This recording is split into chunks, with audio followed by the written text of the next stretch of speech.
Élèves de première S, bonjour. Voici la toute première leçon de l'année, si on suit l'ordre du BO, consacrée aux lentilles minces convergentes.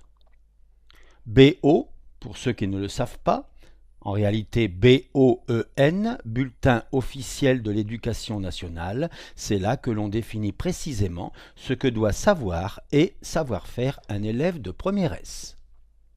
Dans cette leçon, nous voyons comment construire graphiquement l'image d'un objet et comment reconnaître si une image est réelle ou virtuelle. Commençons par manipuler des sphères. Voici une grande sphère de rayon R1 et une plus petite de rayon R2. Ces sphères sont des objets mathématiques qui peuvent s'interpénétrer, ce qui me permet de créer une zone commune que j'imagine remplie d'un milieu transparent, comme du verre par exemple. Là, j'ai fabriqué une lentille convexe. Si je considère deux sphères de même rayon, je crée alors une lentille biconvexe. Dans le cas où une des sphères a un rayon très grand, une des faces de la lentille paraît devenir plane. Ici, vous voyez, ça devient pratiquement plan. On a ainsi fabriqué une lentille plan convexe. On peut aussi envisager un tel recouvrement des sphères et remplir de matériaux transparents cette partie-là qui clignote. On obtient un ménisque convergent. Toutes ces lentilles sont convergentes, mais en séance de TP, vous utiliserez uniquement la lentille biconvexe, symétrique, plus facile à fabriquer, meilleur marché. Regardez cette distance que je note E. C'est l'épaisseur de la lentille. Si E est beaucoup plus petit que R1 et si E est beaucoup plus petit que R2, on dit que la lentille est mince. Ici, par exemple, il s'agit d'une lentille épaisse car on ne peut pas dire que E soit beaucoup plus petit que R1. Quelques mots sur les lentilles divergentes qui ne sont pas au programme. Cette fois, c'est cette zone-là que je remplis de matériaux transparents et j'obtiens une lentille concave. Avec deux sphères de même rayon, je fais la même chose et j'obtiens une lentille biconcave. Quand une des sphères a un rayon qui tend vers l'infini, la courbure disparaît et on obtient en procédant de même la lentille plan concave. Enfin, en prenant cette partie-là, on fabrique un ménisque divergent. Les lentilles servent à faire des images. Plus précisément, avec une lentille, on fait l'image d'un objet. Ici, nous avons la lentille la plus classique qui est le plus souvent utilisée en tant que loupe. La loupe sert à observer des objets très petits, elle en donne une image grossie.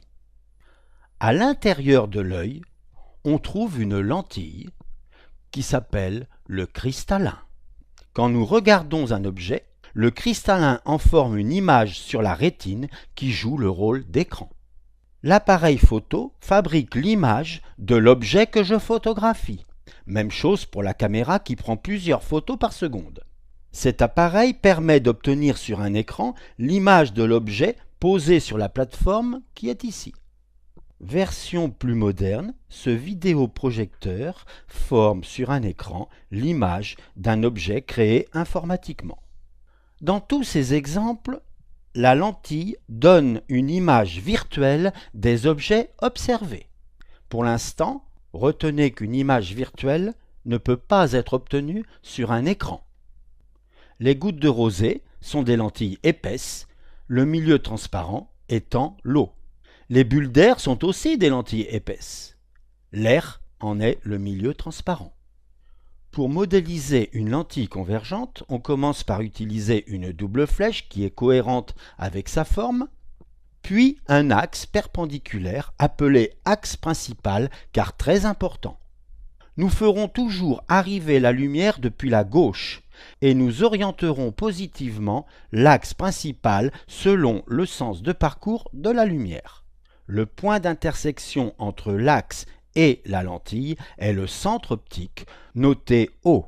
La lentille possède un foyer principal image, noté F', toujours situé à droite pour une lentille convergente, évidemment si la lumière vient de la gauche, et un foyer principal objet noté F à gauche de la lentille. F et F' sont équidistants de O. Par conséquent, O est le milieu de FF'. Voilà comment on modélise une lentille convergente. On considère que la lumière est constituée d'une infinité de rayons lumineux rectilignes tant que le milieu transparent est homogène. Ce rayon lumineux correspond à de la lumière qui va vers la lentille. On dit que c'est un rayon lumineux incident.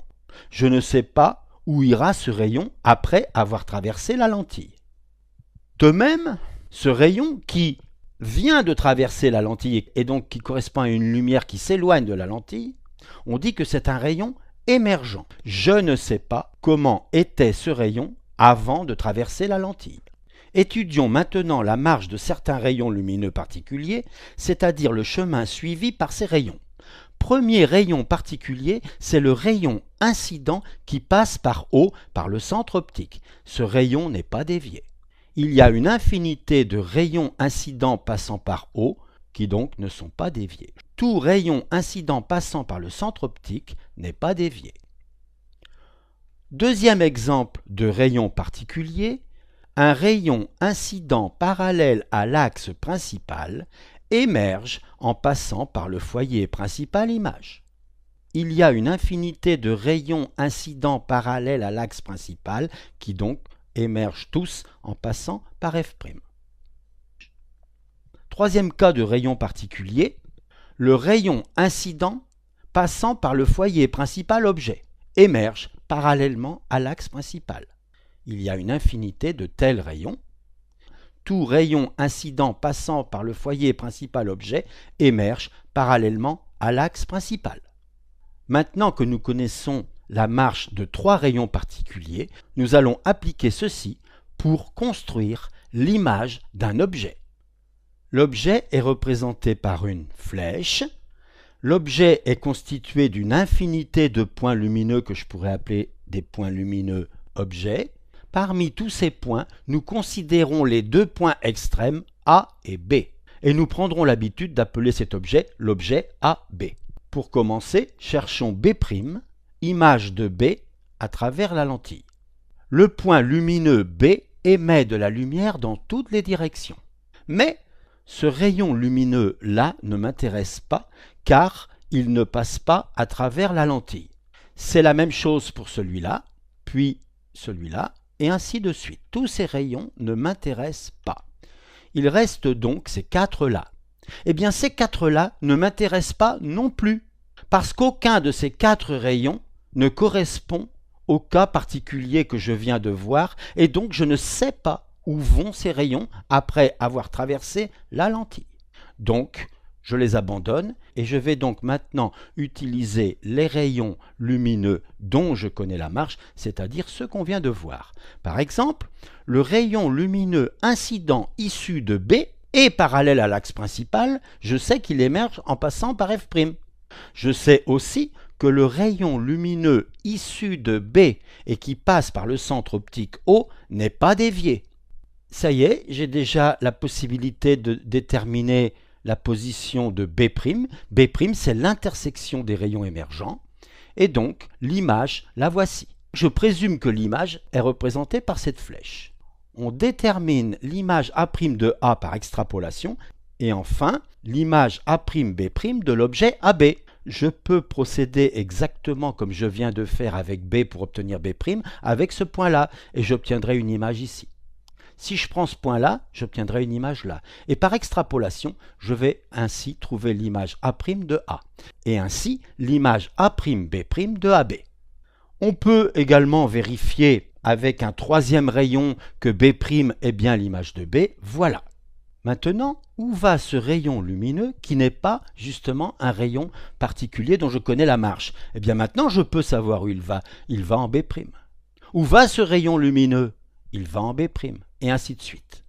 Maintenant, nous allons voir comment on reconnaît si on a affaire à un objet ou à une image, et comment reconnaît-on s'il s'agit d'un objet ou une image réelle ou un objet ou une image virtuelle. Le point objet, c'est le point d'intersection des rayons incidents, alors que le point image, c'est le point d'intersection des rayons émergents. J'ai donc un moyen de reconnaître objet et image. Maintenant, s'il s'agit de l'intersection des rayons lumineux eux-mêmes, alors c'est réel, image ou objet. S'il ne s'agit pas de l'intersection des rayons lumineux proprement dit, mais de leur prolongement, alors il s'agira d'un objet ou d'une image virtuelle. Prenons le point B par exemple. B est le point d'intersection des rayons incidents, B est donc un objet. Il s'agit du point d'intersection des rayons eux-mêmes, autrement dit, B est réel. AB est donc un objet réel. Maintenant, B', c'est le point d'intersection des rayons émergents, il s'agit donc d'une image. Et comme ce sont les rayons eux-mêmes qui se croisent en B', alors c'est une image réelle. Voyons un cas particulier d'utilisation d'une lentille, la loupe. Voici ma lentille avec ses foyers principaux et un objet AB que je place ici entre F et O. Pour savoir où est l'image, je fais comme d'habitude. Le rayon incident issu de B et parallèle à l'axe principal émerge en passant par le foyer principal image F'. Le rayon incident issu de B et passant par le centre optique n'est pas dévié. Et maintenant, je sais que B' est le point d'intersection des rayons émergents ou de leur prolongement. Ici, je vois bien qu'à droite, les rayons ne se croiseront jamais, mais leur prolongement, à gauche, oui. Et donc, voilà où se trouve l'image A'B' de AB. B est le point d'intersection des rayons incidents, c'est donc un objet, et comme ce sont les rayons eux-mêmes qui se croisent, c'est un objet réel. B' est le point d'intersection non pas des rayons mais des prolongements des rayons émergents, autrement dit B' c'est l'image puisque émergent, mais comme ce sont les prolongements, c'est virtuel. Donc A'B' est une image virtuelle. Comme je vous l'ai dit, une image virtuelle ne peut pas être obtenue sur un écran, donc pour la voir, je dois mettre mon œil comme ceci. Pensez à la loupe, c'est exactement ce qu'on fait. La leçon est terminée. La prochaine fois, nous nous intéresserons à la relation de conjugaison des lentilles et au grandissement. À bientôt!